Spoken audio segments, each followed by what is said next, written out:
ตรงนี้เป็นถนนเลียบหาดที่สวยที่สุดในอ่าวไทยครับ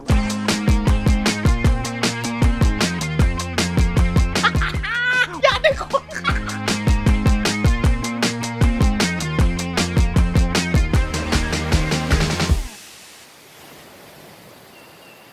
ตื้อฮัลโหลครับสวัสดีครับทุกคนนะครับตอนนี้เรามาอยู่กันที่อำเภอขนอมครับแล้วเราอยู่บนถนนเขาพายดำเขาพายดำมันเป็นเชื่อมระหว่างอำเภอสิชนกับอำเภอขนอมกับทีมงานคุณภาพเองจ้ามิ้งกะลาบาและเจษดาหันช่อ เดี๋ยวเราไปชมวิวสวยกันเราจะพาเป็นคนไปเที่ยวขนอมสิชนกัน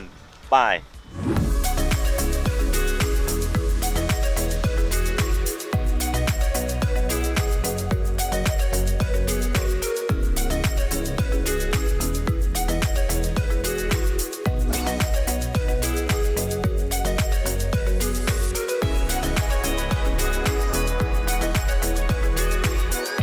เขาบอกว่าตรงนี้เป็นถนนเลียบหาดที่สวยที่สุดในอ่าวไทยครับจริงๆที่นี่แบบมันค่อนข้างสงบอยู่แล้วนักท่องเที่ยวไม่ได้พลุกพล่านมากไม่เข้าใจเหมือนกันว่าทำไมทั้งที่มันสวยมันอาจจะยังไม่ค่อยฮิตแต่เดี๋ยวจะทำให้มันฮิตอยู่นี่แหละ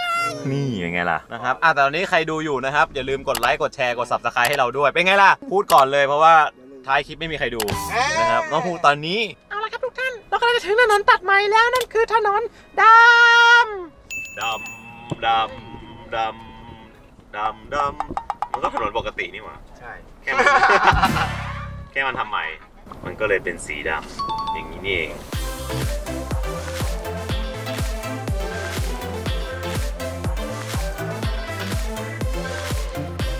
โอเคครับอันนี้คือจุดที่เขาชอบมาถ่ายรูปกันนะครับแต่ว่าเราก็ควรจะ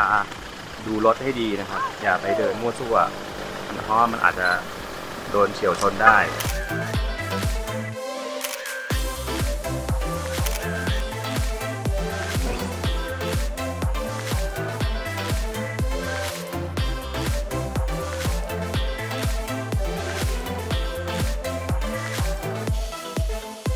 เนี่ยเขาถึงบอกไงว่าโซนเนี่ยแบบดีเพราะว่ามันมีคนพูดกับผมหลายรอบแล้วว่าแบบให้มาแถวขนอมมันดีมากอะไรเงี้ยแต่ไม่ได้มาสักทีนะนี่ได้มาเห็นสุดยอดครับตอนนี้เรานั่งอยู่ในบรรยากาศริมทะเลอ่าวท้องหยีนะครับทีเมื่อกี้เรากินข้าวผัดทะเลนะครับนี่ข้าวผัดทะเลข้าวผัดข้าวผัดแบบพูดเดี๋ยวต่อไปครับเราจะไปจุดอื่นนะครับของขนอมนั่นก็คือสะพานปลาอ่าวทะเลความสำคัญของที่นี่นะครับเพราะว่าที่นี่มันคือสะพานที่สวยค่ะ แค่นั้นนะแบบเป็นท่าเรือของชาวประมงเฉยๆแล้วบังเอิญว่าตรงนั้นมันสวยคนก็เลยนิยมไปถ่ายรูปค่ะจริงๆคือเอาไว้ใช้ขึ้นลงเรือของประมงเรียกว่าสะพานปลานั่นแหละครับผมประมาณนั้นสะพานไม้อ่าวตะเล็ดนะครับถ้าพร้อมแล้วเดินทางไปอีกกี่นาทีนะ30 นาทีครับ30 นาทีไปได้ผมจะบอกทุกคนว่าจริงๆแล้วเนี่ยสิ่งที่เป็นสถานที่ท่องเที่ยวชื่อดังเลยเนี่ยของขนอมจริงแล้วมันก็คือปลาโลมาสีชมพูแค่ให้พระชาวประมงได้รู้เดี๋ยวเราไปสำรวจสะพานกันนะครับนี่คือท่าเรือชุมชนบ้านสำเร็จนะครับเนี่ยโหสวยมากคุณเป็นยังไงบ้างครับที่นี่ถือว่าเป็นที่ที่ยอดเยี่ยมอีกที่หนึ่งครับสวยมากครับตรงนี้สวยมากไฟฟ้าสีฟ้าแล้วนี่ไงใช่ฟ้าเปิดแล้วสวยมากสวยมาก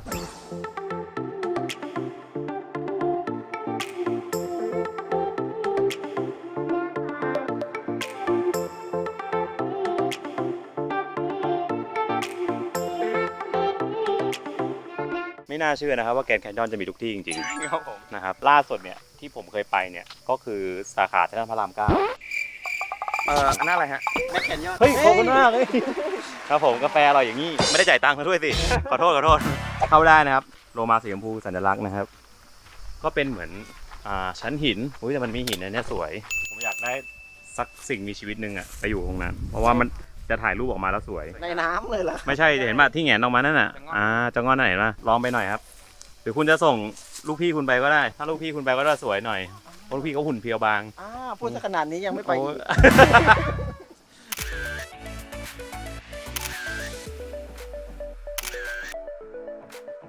คุณเอ็มมันไม่ใช่เหมืองครับ มันเกิดจากน้ำกัดก่อนหินตามธรรมชาติใช่ ก็คือ ครับ แกรนด์แคนยอนจริง ๆ เลย ใช่ครับ แล้วก็ที่นี่ตอนเนี้ยเมื่อก่อนไม่เก็บค่าเข้าตอนนี้เราเก็บเข้าเท่าไหร่นะครับ 10 บาท 10 บาทแล้วนะครับ ใครที่มาก็ถือว่าแวะถ่ายรูปแล้วกัน เพราะมันอยู่ใกล้ๆทางไปอะไรนะสวนสัตว์ปลาสวรรค์ฮาโลครับ อยู่ใกล้กัน นั่นแหละอยู่ใกล้กันนะครับ เพราะนั้นใครอยากถ่ายรูปแวะมาได้นะครับ งั้นเราไปต่อเลยดีกว่า ไป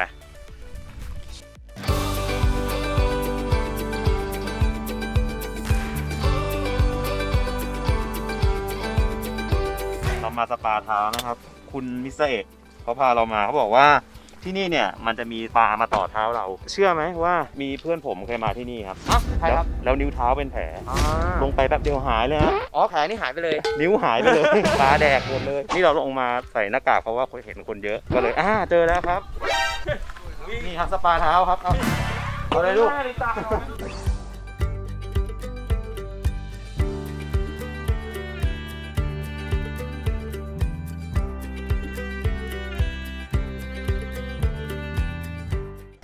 นี่ตรงนู้นเลยตัวท็อป ไปลงไปกันไปลูกไปเลยแต่น้ำมันขุ่นนะวันนี้ฝนตก ฝนตกน้ำขุ่นปกติน้ำมันใส ธรรมดาน้ำมันใส ครับ มันจะเห็นเลือดชาเห็นตัวปลา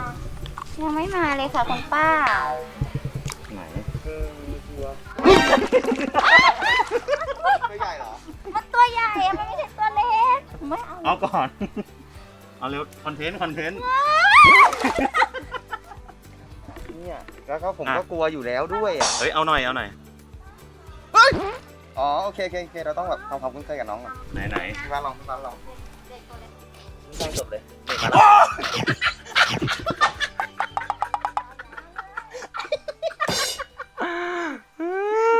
ต้องลงไป มันจะกระจี เราไม่ได้กลัวแต่มันจะกระจีอ่ะ กระเดียม อ่า นี่เรากำลังนั่งคุยกับเจ้าของสวนนะครับ จริงฮะ อ้าว ใครฮะ ป้าเจ้าของสวน อ้าวคุณป้าเป็นเจ้าของร้านสวัสดีครับ ยังกระเซ็ตว่ะ แม่มานั่งทุกวันเลยเหรอครับ วันนี้มันเท้ามันเย็นชาไม่ได้เป็นไร แล้วมันช่วยอะไรเราอะครับ เหมือนกับปลาเท้า แล้วมันกินอะไรครับ กินส้นตี ต้นตีน ก็คืออันนี้ก็คือบ่อน้ำครับที่แช่เท้าคนมาแล้วกว่าล้านคนนะครับแล้วปลาที่นี่ก็เป็นปลาที่ชอบกินส้นตีน อีกทีนึงอีกสักทีนึง อุ้ยมาแล้วมาตัวเลยมาเยอะ มาเยอะมาเยอะมาเยอะมาเยอะมาเยอะมาเยอะไอ้วะอย่าลุมโดนลุม อุ้ยเยอะจริง โอ้ยลุมนะเมื่อกี้ผมบอกเลยว่าเป็นประสบการณ์ครับ ผมว่าปลามันไม่เหมือนปลาที่แบบที่อยู่ในร้านมันจิ๋วเดียวอะแต่เนี้ยมันแบบมันตัวเท่าเนี้ยแล้วมันแบบเวลามันกัดอะมันไม่ได้กัดหรอกมันแค่มันแต่ว่ามันจักรจี้อะเรียกได้ว่ามาทั้งบ่อล่อเธอคนเดียว เป็นที่เรียบร้อยนะครับ มันดีนะเอาจริงถ้าคุณบ้าจี้อะก็จะเป็นแบบที่ผมเป็นเมื่อกี้มาเยอะจริงๆผมไม่บ้าจี้นะบ้าจี้แค่ตรงเท้าอย่างเดียวพอโดนเข้าไปแล้วโอ้โหมาได้ครับค่าเข้า20 บาทเท่านั้นไป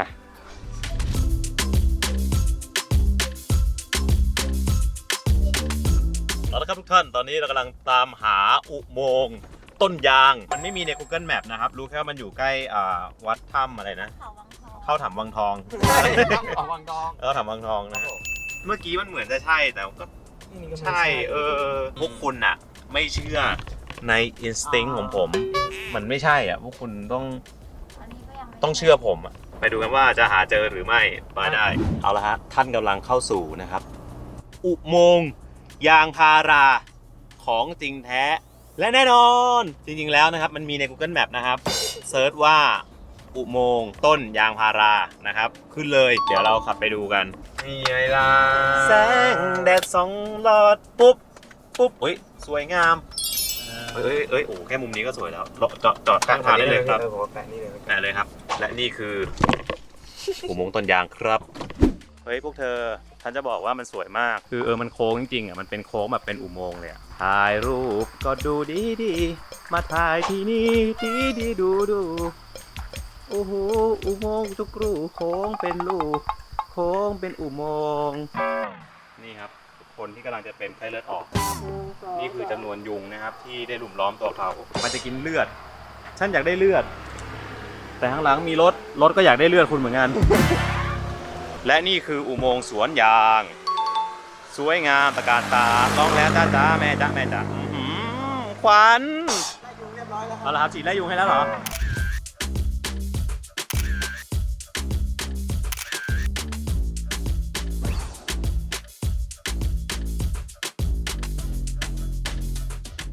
และเรากำลังจะเข้าที่พักของเราที่พักของเรามีชื่อว่าจุฬาบีชนะครับเป็นที่พักที่มีห้องแค่6ห้องครับแล้วก็อยู่ริมทะเลครับแล้วก็สวยมากที่เห็นในรีวิวนะเดี๋ยวเราไปดูของจริงกันว่าหน้าตาจะเป็นอย่างไรเอ้ยข้างหน้ามีร้านแจ๊สเฮ้ยหนุ่มฟอสหล่อเฟี้ยวคนละแจ๊สครับผม ใกล้ๆแล้วซินทรายเขาบอกถึงแล้วนี่ดีมีรถหลังโอ้ยสวยงามตะการตาเฮ้ยเจ๋งโบกระจงเบ้งเหรอกระจ้องบ้องครับผมถึงแล้วครับถึงแล้วครับจุฬาบีชรีสอร์ทสวยมากแกดูฮะโอ้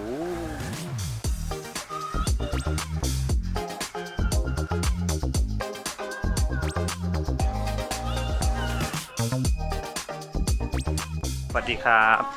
สวัสดีครับนี้ค่ะจะเป็นน้ำอัญชันมะนาวใบเตยค่ะขอบคุณครับน้ำอัญชันมะนาวใบเตยเต็มขนาดนี้ทั้งหมด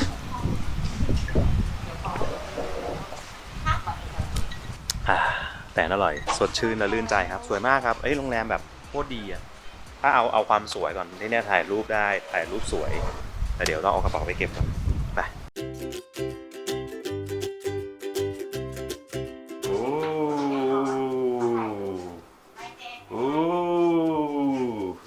แล้วเปิดหน้าต่างออกไปเป็นวิวนี้ดีมากๆคุณผู้ชมบ้าบอกเลยสวีทกับผมเองจ้าต้องมีคนเจ็บครับคืนนี้เฮ้ยห้องน้ำใหญ่มากใหญ่กว่าบ้านวิกดีคืนนี้ต้องแช่ซะหน่อยอองเซ็งเอาละครับทุกท่านนะครับจะบอกว่าห้องที่นี่นะครับห้องเป็นซีวิวหมดแล้วมีแค่6ห้องเท่านั้นนะครับจะมีเตียงเดี่ยวแยก2เตียงกับเตียงคู่นะครับเรทปกติ 4,000 ถึง 5,000 แต่ช่วงนี้ลดราคาอยู่นะครับเฮ้ยทำไมห้องนี้มันดูดีกว่าเข้าไปดูครับนี่ห้องข้างล่างครับเดินออกไปเป็นบีชเลยชิลเลยอ่ะห้องนี้ก็คือฐานทัพครับแค่นั้นเองนั่นแหละฮะเขาบอกมีบาร์ทุกอย่างฟรีหมดนะครับยกเว้นเครื่องดื่มแอลกอฮอล์กับน้ำแร่นะครับ2อย่างโอเคไป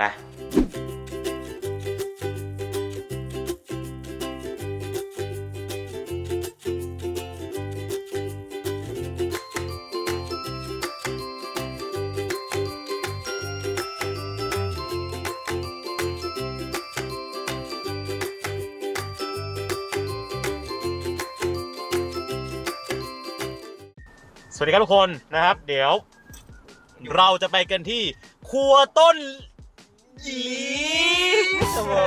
เขาแนะนำมาเหรอใช่ค่ะว่าวิวสวยแล้วก็อาหารวิวสวยนี่ไง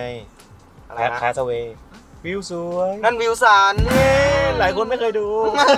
ต้องไปดูนะครับแคสเวย์หนังคลาสสิกหนังติดเกาะของทอมแฮงค์นะครับดื่มเหล้าเยอะ อะไรนี่อ่ะ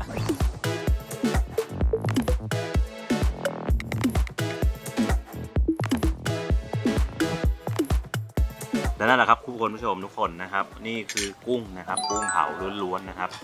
เอามาจิ้มนะครับกับน้ำจิ้มซีฟู้ดนะครับแสนอร่อยครับคุณผู้ชมหลังจากนั้นครับ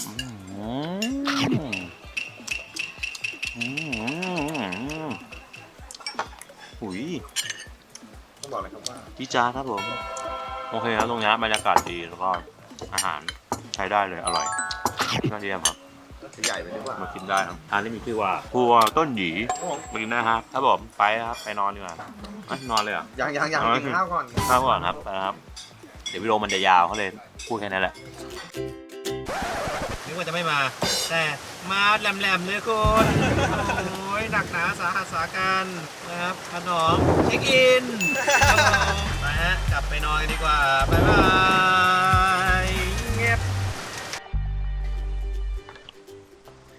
อรุณสวัสดิ์ครับทุกคนตอนนี้เป็นเวลา8 โมงกว่าแล้วนะครับเราไปกินข้าวกัน สำหรับอาหารเช้านะครับ ตอนเช้าเนี่ยก็จะมีอาหารในเรื่อง2แบบเป็นอาหารไทย แล้วก็อาหารสไตล์อเมริกันเบรคฟาสต์นะครับอันนี้คืออเมริกันเบรคฟาสต์และนี่คืออาหารไทย อาหารไทยจะมีหมูกรอบ หมูกรอบครับ แล้วก็อะไรนะ มะลาผัดไข่ต้มขา ต้มขาไก่ ก็มีขนมไทยให้ด้วย มีขนมไทยให้ด้วยอเมริกันเบรคฟาสต์ก็จะมีอเมริกันเบรคฟาสต์นั่นแหละครับ ชอบกินข้าวในบรรยากาศวิวที่ด้านหลังเป็นท้องทะเลสวยงามไปกินข้าว เรียบร้อยครับ วันนี้เราจะลาจากขนอมไปแล้ว เข้าใจแล้วแหละว่าทำไมคนถึงบอกว่าให้มาขนอม มันคือทะเลที่แบบดูดีอ่ะ มีรีสอร์ทสวยๆเยอะนะครับ ทะเลสวย บรรยากาศสงบคนไม่เยอะวันนั้นเราลากันไปแล้วนะครับ อย่าลืมกดไลค์แชร์ Subscribe นะครับ มาเที่ยวกันได้ ขนอมอยู่จังหวัดนครศรี อยู่ติดกับสุราษฎร์ ใครจะมาเที่ยวสุราษฎร์จะมาเที่ยวนครศรี ก็มาขนอมกันได้ เดี๋ยวเราไปกันแล้วนะครับ ครับ เราจะเดินทาง